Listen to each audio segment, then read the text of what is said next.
sometimes when you're printing things out to the terminal screen, you want that output to be formatted in a particular way. And to illustrate what I'm talking about, let's see out the screen a line. We'll say I have, let's throw a $sign in there, and we'll say that we have $5. Let's continue this line, and we'll say, but I wish I had. And to change it up a little bit, let's not use a hard-coded number this time. Let's use a variable. And so we'll say we have this float variable called money up top. And we'll say that money is going to equal this large amount of money. We'll bounce on down here, and we'll use that variable. I wish I had money, don't we all? And so we'll drop down a line there and run this, and I have $5 pops up to the screen. Well, that's okay, but you'll notice that we wanted this 5.00 here. That's the way we typed it in specifically. I have $5 with the decimal and the pennies, but this just popped up as an even dollar amount. But I wish I had. And then, well, this is in scientific notation, even though we put in a straight number. And what if we wanted this to appear as this straight number down here and not in scientific notation?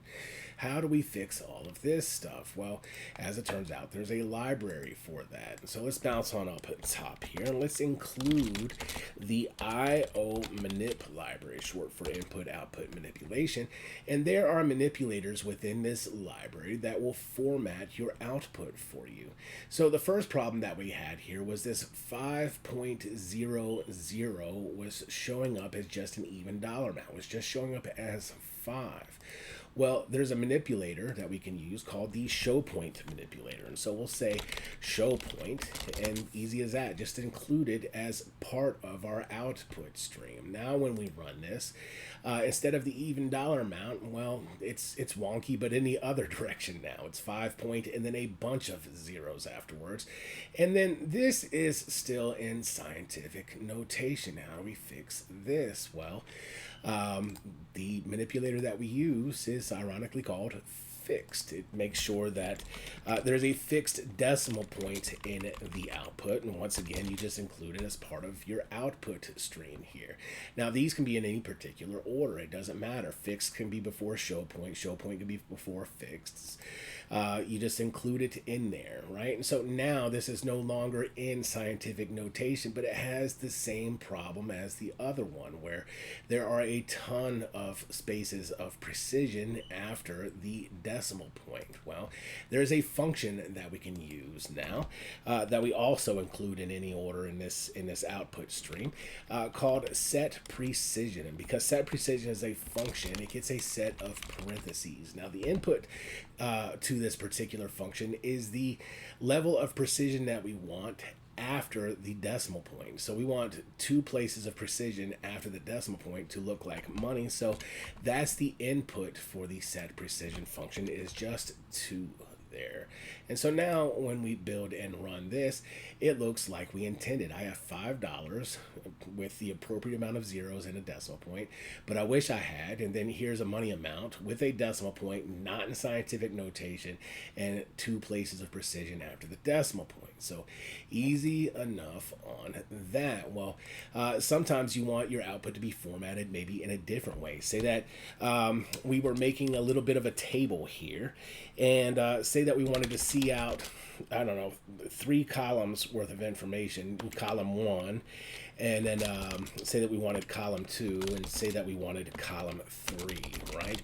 Now it'll be our column headers or something. Well, you'll notice that when we run this 1, 2, 3 is just all together. Well, what if we wanted it spaced out? Like I said, like a table would be regularly spaced out. Well, we can use another function called set width, or set W for short.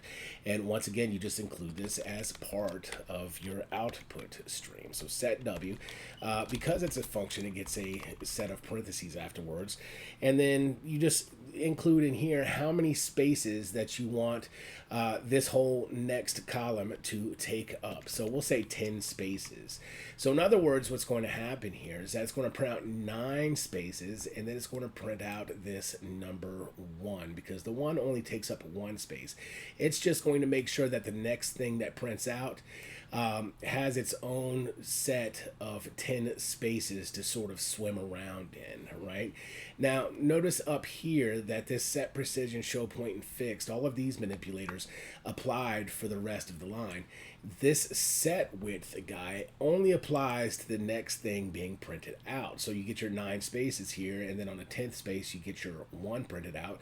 But then 2 and 3 print out like normal. So to get this to appear more table-like, you actually have to apply this before each thing that you want to print out, right?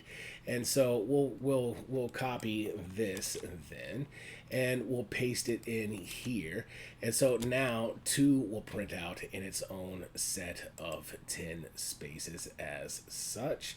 And then we will put this also in front of 3 here. And then 3 will print out in its own set of 10 spaces. So basically 9 spaces and then a 1, 9 spaces and then a 2, 9 spaces and then a 3.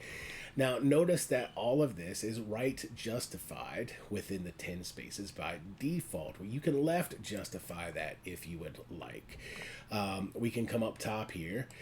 Sometime before the first thing prints out, you just type out the word left. Easy enough. Now this applies to the entire line, so you can left justify an entire line like this. So now instead of 9 spaces and then the 1 being printed out, it's 1 and then 9 spaces, 2 and then 9 spaces. And you can't really see it, but this is a 3 and then 9 spaces. You can mix this up. It'll apply for the rest of the line, whatever you type. So we can say left, we want the first number to be left justified, but what if we wanted all the other numbers to be right justified? Well, you can type in the word right, this manipulator in here, just include as part of your output stream, and the rest of the stream will be right justified after that manipulator right is typed in. So you see 1, and then there's 9 spaces, and because that's left justified, and now there's 9 spaces and then 2 because, well, this is right justified, 9 spaces and then 3. And so forth. So just a few little things, a few little tools that you can use to make sure that your output is manipulated and formatted the way that you would like it. See you in the next one.